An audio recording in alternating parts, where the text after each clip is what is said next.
this is about 8 or 9 days in, and it was at just before the sun had come up, I think, and we got up there to catch that lovely light.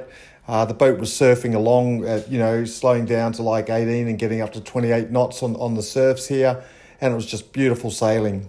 Up until this stage, we'd had pretty moderate VMG downwind. As far as the race was going, we just couldn't hang on to the good breeze that the mods got into at the start. We knew that pretty early on that they were going to be in different conditions and stretch out on us. The beauty of that was it allowed us to relax and have a stress-free race because there was nothing we could do about that.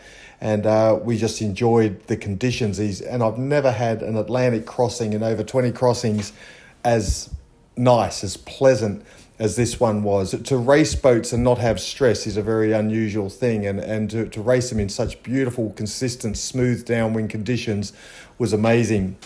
We went through moonless nights, but as the moon started to come back west straight into the moon, and I always call it the Silver Highway, and it was just magnificent, warm sailing in conditions like you're looking at here. The boat was in its element. We were using all the luxuries on board the boat.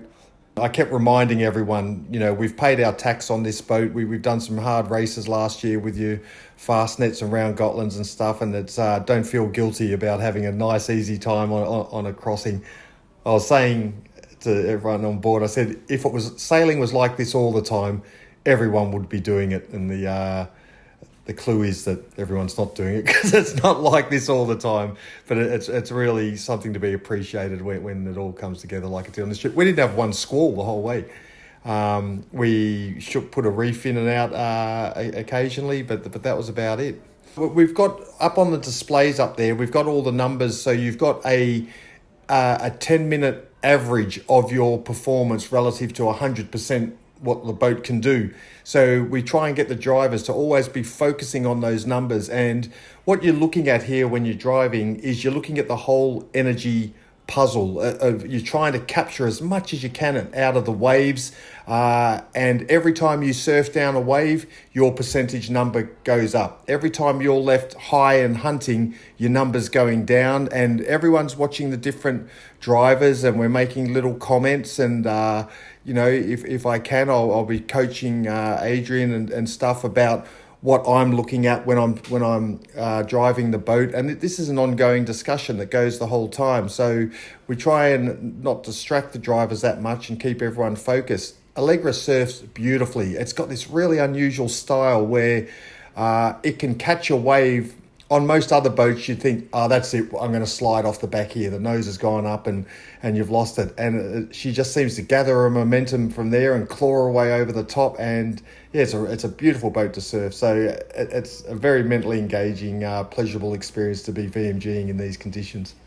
I tell the guys, it's like economy driving.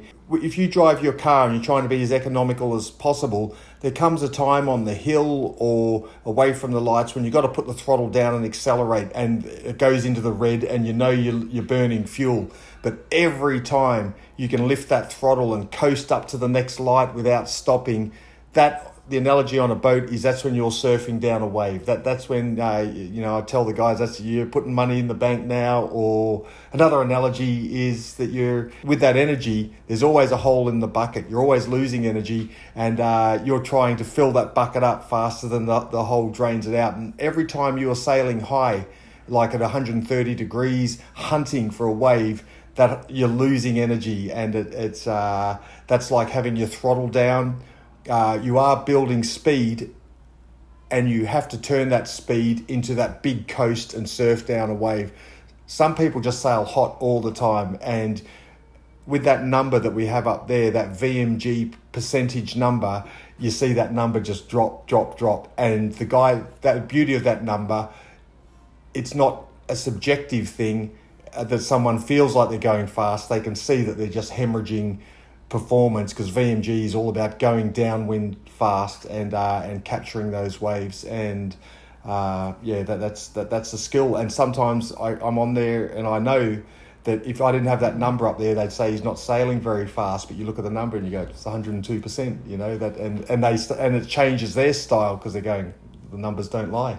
So I'm a bit of a numbers guy like that. So it's That's why I keep using the term mentally engaging. But for me, it's a fascinating puzzle. Sometimes it's straightforward and the surfs come easy, and sometimes it's fully cryptic.